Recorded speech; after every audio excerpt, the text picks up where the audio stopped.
जय हिंद दोस्तों। English for all YouTube channel में आपका वेलकम है। आज हम पढ़ेंगे माय ग्रेटेस्ट ओलंपिक प्राइज़, जिसे लिखा है जैसी ओन्स ने। दोस्तों, जैसी ओन्स के बारे में मैं आपको बता दूं। जैसी ओन्स अमेरिका के बहुत ही फेमस एथलीट थे और इन्होंने 1936 के ओलंपिक्स में 4 गोल्ड मेडल जीते थे।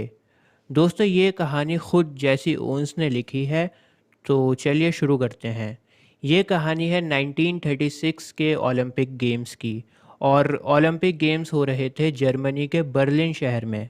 बर्लिन जो है वो जर्मनी की कैपिटल है। और जर्मनी का लीडर उस ज़माने में हुआ करता था अडोल्फ हिटलर। जी हाँ, अडोल्फ हिटलर चाहता था कि ओलंपिक गेम्स में मैक्सिमम गोल्ड मेडल जर्मनी की टीम जीते। अडोल्फ हिटलर ने जर्मनी के सबसे बेहतरीन, सबसे महान खिलाड़ी मैदान में उतार रखे थे। लेकिन जैसी ओन्स को अपने ऊपर यकीन था। जैसी ओन्स को कोई मतलब नहीं था कि कौन सी टीम कितनी ताकतवर है, कौन सा खिलाड़ी कितना बढ़िया खेलता है। जैसी ओन्स ने खूब मेहनत कर रखी थी, बहुत अच्छे से उनकी प्रिपरेशन थी। और 6 सालों से लगातार वो प्रैक्टिस कर रहे थे। 6 साल उन्होंने लगातार पसीना बहाया था।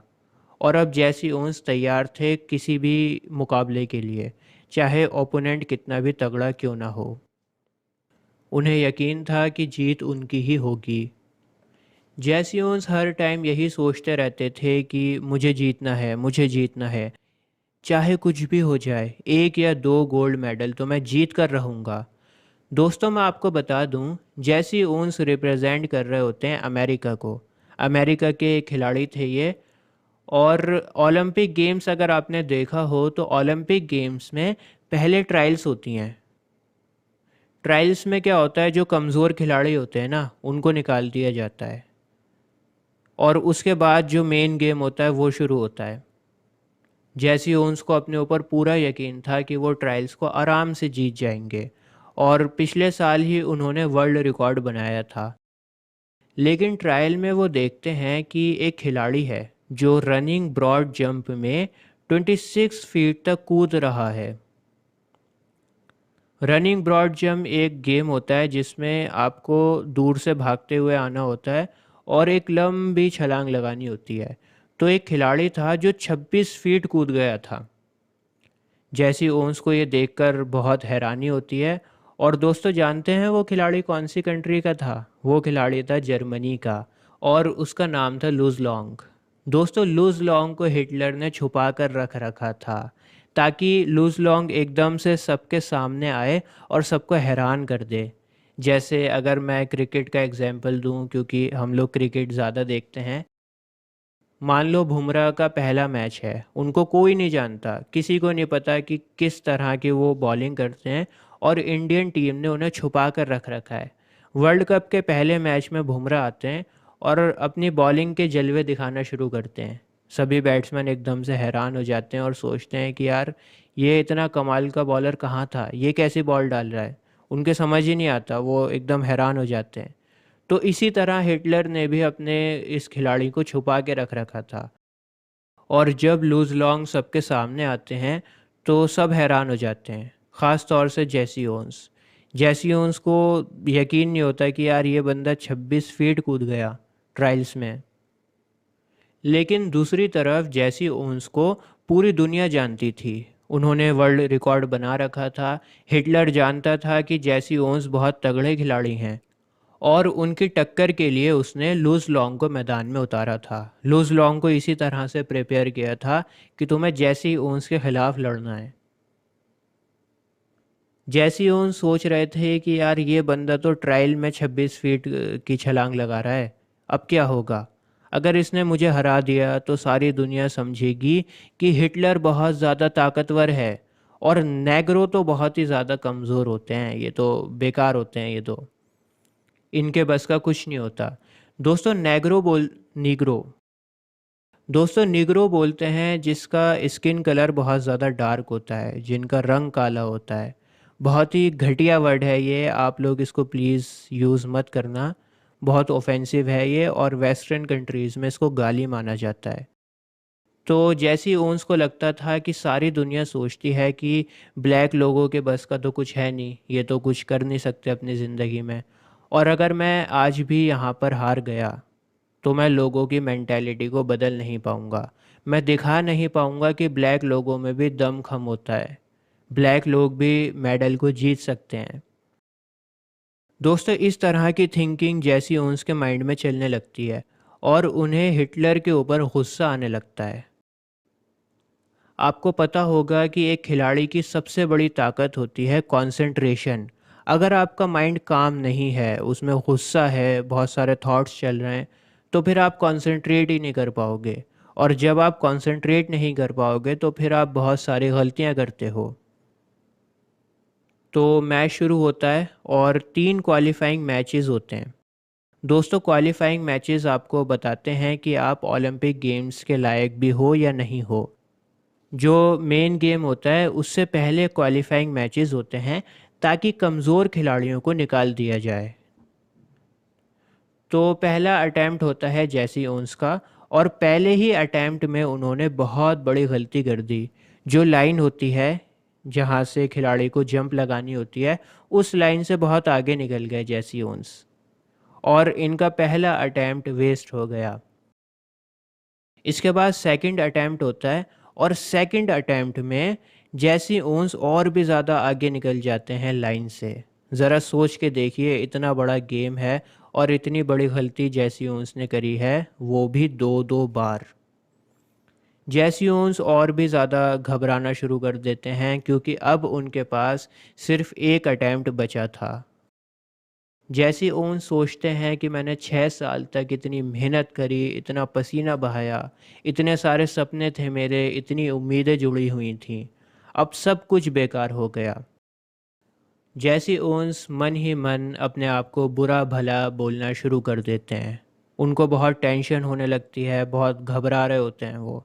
जैसी ओन्स के पीछे से एकदम से कोई आता है और उनके कंधे के ऊपर हाथ रख देता है। जैसी ओन्स पीछे पलटकर देखते हैं कि कौन है, और उनके पीछे पता है आपको कौन होता है? उनके पीछे जर्मन का खिलाड़ी होता है लूज़ लॉन्ग। लूज़ लॉन्ग जैसी ओन से हाथ मिलाता है और बोलता है कि शायद हम पहले कभी नहीं मिले। जैसी ओन्स कहता है, आपसे मिलकर अच्छा लगा। जैसी ओन्स बहुत नर्वस फील कर रहा होता है, लेकिन वो ये चीज़ दिखाना नहीं चाह रहा। जैसी ओन्स बताना नहीं चाह रहा कि वो कितना नर्वस है।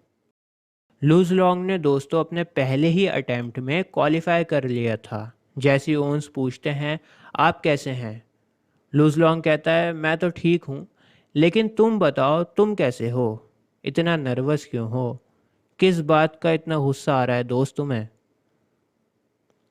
जैसी ओन्स पूछता है, आप कहना क्या चाहते हैं? लूज़ लॉन्ग कहता है कि कुछ ना कुछ बात तो तुम्हें परेशान कर रही है अंदर ही अंदर।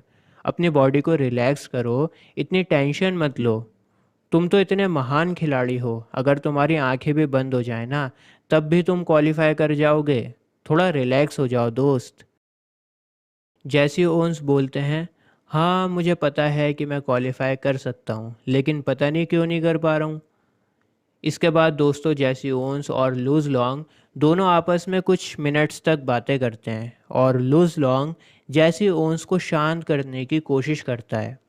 जैसी ओन्स को लूज़ लॉन्ग से बातें कर कर बहुत अच्छा लग रहा होता है। हालांकि Luz Long Nazi youth movement से जुड़ा हुआ था, जो हिटलर है उसके साथ जुड़ा हुआ था, लेकिन फिर भी लूज़ लॉन्ग हिटलर की आइडियोलॉजी को नहीं मानता था। हिटलर समझता था कि हम सबसे बढ़िया हैं, जो जर्मन हैं वो सबसे बढ़िया हैं, और बाकी सभी लोग हमारे आगे नीचे हैं। तो उस आइडियोलॉजी को लूज़ लॉन्ग नहीं मानता था। लूज़ लॉन्ग सभी लोगों को इक्वल रिस्पेक्ट देता था। दोस्तों, ये दोनों बहुत अच्छे से बातें करते हैं, और अब जैसी ओन्स की नर्वसनेस कम होने लगती है। फाइनली लूज़ लॉन्ग जैसी ओन्स को एक एडवाइस देता है। लूज़ लॉन्ग कहता है कि जो लाइन है ना, जो मेन लाइन है, उसके पीछे तुम क्या करो, एक और लाइन खींच लो। थोड़ा सा पीछे एक लाइन खींच लो, और जो लाइन तुम खींचोगे उसको एज्यूम करो कि ये मेन लाइन है, और उसके ऊपर पैर रख के कूदो तुम। उसको फाइनल लाइन समझो, इस तरह से तुम्हारा पैर आगे नहीं बढ़ेगा। लेकिन हाँ, तुम्हें थोड़ा ज़ोर ज़्यादा लगाना पड़ेगा अगर तुम लाइन पीछे खींच दोगे तो। लेकिन दोस्त, आज तो तुम्हें सिर्फ क्वालिफाई करना है। आज तुम्हें फर्स्ट सेकंड या थर्ड थोड़ी आना है। आज तुम्हें कोई गोल्ड मेडल थोड़ी मिलेगा। बस क्वालिफाई कर लो, उसके बाद तो रियल मैच कल शुरू होगा। दोस्तों, लूज लॉन्ग की बातों ने जेसी ओन्स को बहुत मोटिवेट कर दिया था और फाइनली जेसी ओन्स अपने थर्ड अटेम्प्ट में पास हो जाते हैं और बहुत ही आसानी से क्वालिफाई कर जाते हैं। ट्रायल्स ख़त्म होने के बाद रात में जेसी ओन्स लूज लॉन्ग के रूम में जाते हैं और दोनों दोस्त बहुत ही अच्छे से बहुत ज़्यादा बातें करते हैं। जेसी ओन्स को पता था कि लूज लॉन्ग की मोटिवेटेड स्पीच की बदौलत ही वो क्वालिफाई कर पाया है। अगर लूज लॉन्ग नहीं होता तो फिर वो क्वालिफाई नहीं कर पाता। जेसी ओन्स दिल से बहुत रिस्पेक्ट करने लगता है लूज लॉन्ग की और उन्हें बहुत अच्छा दोस्त मानने लगता है। क्योंकि दोस्तों, लूज लॉन्ग ओपोनेंट है। एक ओपोनेंट क्यों चाहेगा कि सामने वाली टीम का खिलाड़ी अच्छा परफॉर्म करे। लेकिन लूज लॉन्ग दिल का बहुत अच्छा इंसान है और उन्होंने ऐसा कुछ नहीं सोचा। लूज लॉन्ग और जेसी ओन्स 2 घंटे तक बैठकर बातें करते हैं और इनकी फ्रेंडशिप और भी ज़्यादा गहरी हो जाती है। अब दोस्तों, अगले दिन मैच होता है। लूज लॉन्ग बहुत अच्छी परफॉर्मेंस देता है और अपना जो पिछला रिकॉर्ड होता है उसको भी तोड़ देता है। इसके बाद लूज लॉन्ग जेसी ओन्स को मोटिवेट करता है। जेसी ओन्स को अब बिल्कुल डर नहीं लग रहा, उसके अंदर से नर्वसनेस ख़त्म हो गई है और जेसी ओन्स अपने बेस्ट देने की कोशिश करता है। इसके बाद दोस्तों, जेसी ओन्स ओलंपिक रिकॉर्ड को सेट कर देता है। उसकी परफॉर्मेंस लाजवाब थी। 26 फीट 5-5/16 ये उनका रियल रिकॉर्ड है जो उन्होंने ओलंपिक में सेट किया था 1936 में। और जेसी ओन्स ने लूज लॉन्ग को हरा दिया था। लूज लॉन्ग हालांकि हार गया था लेकिन फिर भी वो अंदर से बहुत खुश था और लूज लॉन्ग जेसी ओन्स को बधाई देता है, उसको कॉन्ग्रेचुलेट करता है। लेकिन हिटलर वहीं पर बैठा होता है।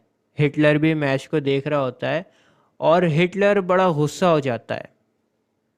दोस्तों, काले लोगों के साथ ये लोग बहुत नफ़रत करते थे और इन्हें बहुत ही नीचा समझा जाता था। आदिवासी समझते थे काले लोगों को। तो जेसी ओन्स जो कि एक काले थे, उन्होंने हिटलर के इतने शानदार खिलाड़ी को हरा दिया था और ये बात हिटलर को हज़म नहीं हो रही थी। हालांकि हम काले गोरे की जो बकवास है उसको नहीं मानते, लेकिन कहानी में आपको समझाना ज़रूरी है इसलिए मैं बता रहा हूँ। लूज लॉन्ग जेसी ओन से जाकर हाथ भी मिलाता है और हिटलर देख रहा होता है ये सब। लूज लॉन्ग को हाथ मिलाते हुए देख रहा होता है। जेसी ओन्स को पता था कि लूज लॉन्ग की खुशी झूठी नहीं है। लूज लॉन्ग अंदर से बहुत खुश था जेसी ओन्स के जीतने पर। इसके बाद जेसी ओन्स बोलते हैं कि मैंने ज़िंदगी में जितने भी मेडल्स जीते हैं ना, जितने भी कप्स जीते हैं, मेडल्स जीते हैं, जो कुछ भी मैंने जीता है, उन सब की वैल्यू लूज लॉन्ग की फ्रेंडशिप के आगे कुछ भी नहीं है। दोस्तों, इस कहानी का नाम भी माई ग्रेटेस्ट ओलंपिक प्राइज़ इसी वजह से है, क्योंकि इस ओलंपिक प्राइज़ में जेसी ओन्स को लूज लॉन्ग मिल गए थे और लूज लॉन्ग की दोस्ती ही उनके लिए सबसे बड़ा प्राइज़ था, ग्रेटेस्ट प्राइज़ था उनके लिए। मेडल की इतनी वैल्यू नहीं थी जितनी लूज लॉन्ग की फ्रेंडशिप की थी। जैसी ओन्स ने एक बात सीखी थी ओलंपिक्स में, जीतना ज़रूरी नहीं है, पार्टिसिपेट करना ज़रूरी है। इसी तरह ज़िंदगी में भी जीतना ज़रूरी नहीं है, लेकिन ज़िंदगी में फ़ाइट करना बहुत ज़रूरी है। आपको अपने गोल्स को अचीव करने के लिए खूब मेहनत करनी चाहिए, लेकिन अगर मेहनत करने के बाद भी आप सक्सेसफुल नहीं हो पाए तो कोई बात नहीं, आपने मेहनत करी, ये इम्पॉर्टेंट है। जीतना या हारना इतना इम्पॉर्टेंट नहीं है, मेहनत करना ज़्यादा इम्पॉर्टेंट है। तो दोस्तों, आपको ये कहानी कैसी लगी मुझे ज़रूर लिखकर बताएं कमेंट्स में। इसके अलावा अगर आप आईसीएसई क्लास 10th के स्टूडेंट हो तो आपका इंग्लिश का सिलेबस मैं कवर कर रहा हूँ। अभी आपकी स्क्रीन पर एक प्लेलिस्ट आ रही होगी, इस प्लेलिस्ट पर क्लिक कर आपको इंग्लिश के सभी चैप्टर्स मिल जाएंगे। आज के लिए बस इतना ही। जय हिंद।